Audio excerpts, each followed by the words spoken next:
Welcome to your Rancher Book Unsealed. Today I will be presenting a real time example of the range at which the knowledge within the Urantia book extends. What if the very systems we trust, industry, democracy, representation, are quietly eroding our spirit, our freedom, and our future? The Urantia book doesn't just whisper about the dangers of these three systems, it confronts them head on. And today, so will we. The first topic of conversation will be industry. Industrialism has given us progress, but it comes with perils, dangers, and risks that, if not careful, can threaten the survival of mankind. The six perils of industrialism, as described within the Urantia book, are: 1. The strong drift towards materialism, spiritual blindness. We chase possessions but lose sight of purpose. The more we own, the less we see. Number 2, the worship of wealth power, value distortion. Value distortion happens when money defines worth instead of character. Number 3, the vices of luxury, cultural immaturity. Comfort breeds complacency, struggle builds strength, but luxury erodes it. Number 4, the increasing danger of indolence, service insensitivity. When we stop serving others, society begins to rot from within. Number 5, the growth of undesirable racial softness, biologic deterioration. Resistance fades, humanity weakens, a culture that avoids hardship loses its vitality. And number 6, the threat of standardized industrial slavery, personality stagnation. Standardization kills individuality. We become cogs instead of creators. Labor is ennobling, but drudgery is benumbing. If unchecked industry enslaves the spirit, then unchecked democracy can enslave the mind. Which brings us to our second topic: democracy. Democracy, while an ideal, is a product of civilization, not evolution, and like all products, it can fail if not used wisely. Go slowly and pick carefully because the Urantia book gives 5 potential dangers of unwise democracy. Number 1, glorification of mediocrity. When average is celebrated, excellence dies. Number 2, choosing base and ignorant rulers. Leadership without wisdom is chaos. Number 3, failure to recognize the basic facts of social evolution. Society changes, but democracy often lags behind. Number 4, danger of universal suffrage in the hands of uneducated and indolent majorities. Voters without education can be weapons against progress. Number 5, slavery to public opinion. The majority is not always right. Truth should not be reduced to a popularity contest. And in order for mankind to protect ourselves from these 5 dangers, can only come through wise and intelligent representation. Which brings us to our final topic: representation. Representation is not bureaucracy, it's the guardian of liberty. And the Urantia book warns of 12 dangers that intelligent decision making can prevent.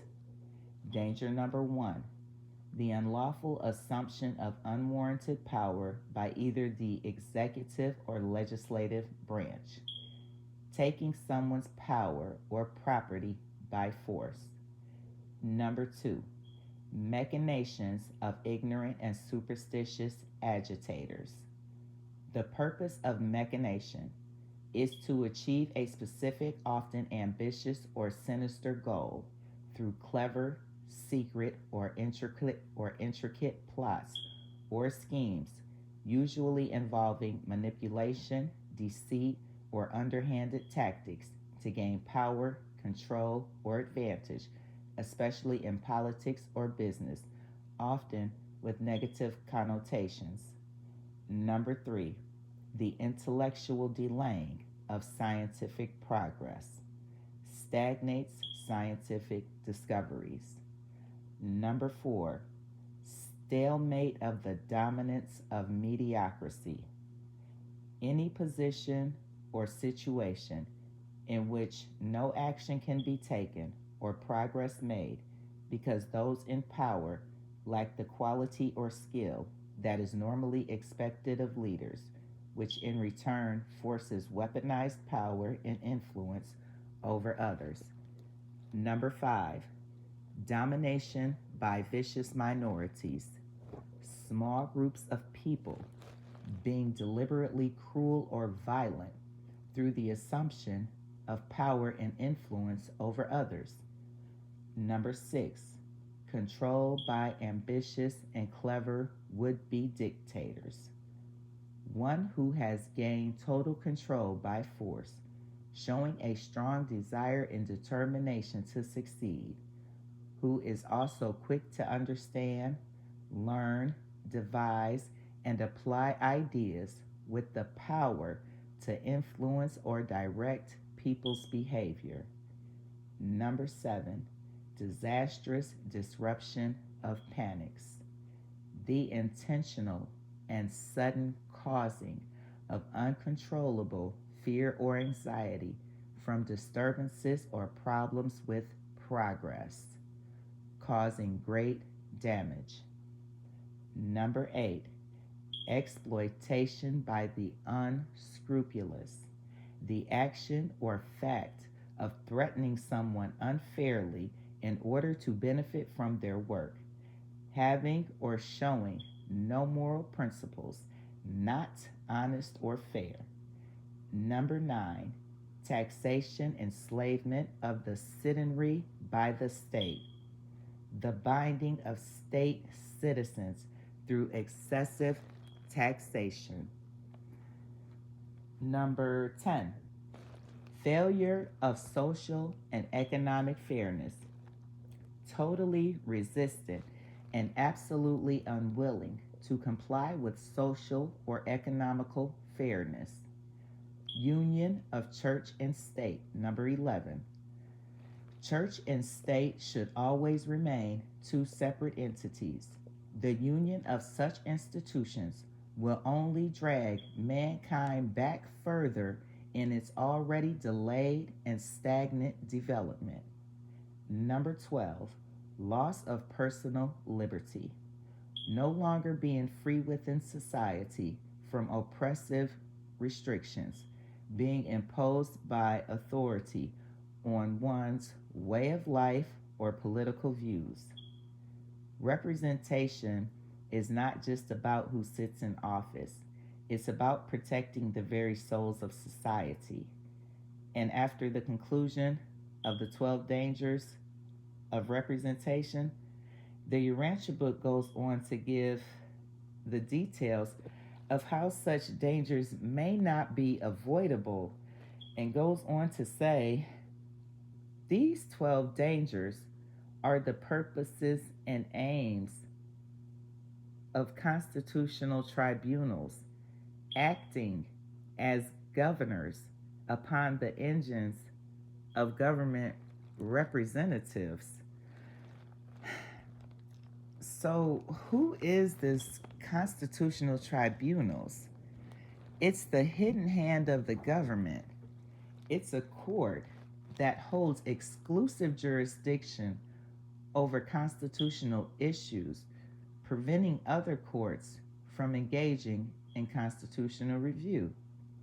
They act as supreme authority on constitutional matters, being a specialized and independent body. They serve as a check on legislative and executive power because they hold all the governmental authority, and nothing gets past the tribunal without their approval. Then the Urantia book takes it a step further by saying, while there is a divine and ideal form of government, such cannot be revealed, but must be slowly and laboriously discovered by the men and women of each planet throughout the universe of time and space. There is so much I want to say behind these statements because if anything I have learned from the years of studying this Urantia book is there is no limit to the forces, potentials, or beings the Universal Father will use in order to hold up his plans and purposes towards his creation. Okay, I'm going to calm down because that's another video. All right, so in conclusion, I just want to say industry, democracy, and representation are not just systems, these are the mirror of our values. And if we allow our values to decay, we decay right along with them. But if we confront their perils with wisdom, passion, and courage, we will rise. The Urantia book doesn't just give us a warning, it challenges us to use the knowledge within for the purpose of a better future for all of humanity. So, will we choose truth over comfort, wisdom over mediocrity, and service over indolence? I guess we shall see, because the future is not written by machines or popular votes. It's written by individuals who dare to see clearly, speak truthfully, and act courageously. So we come to the closing of this presentation, and the purpose of this video is to bring some awareness to the many layers of wisdom, truth, revelation, and knowledge that is contained within this Urantia book. And hopefully, everyone enjoys discovering these hidden gems of knowledge as much as I enjoy revealing them. If you managed to make it this far, much appreciation and gratitude. You can also support by subscribing, liking, or maybe even share with someone who might not mind hearing this message. So, once again, you're listening to Urantia Book Unsealed. My name is Risha, and always do your best to stay amazing.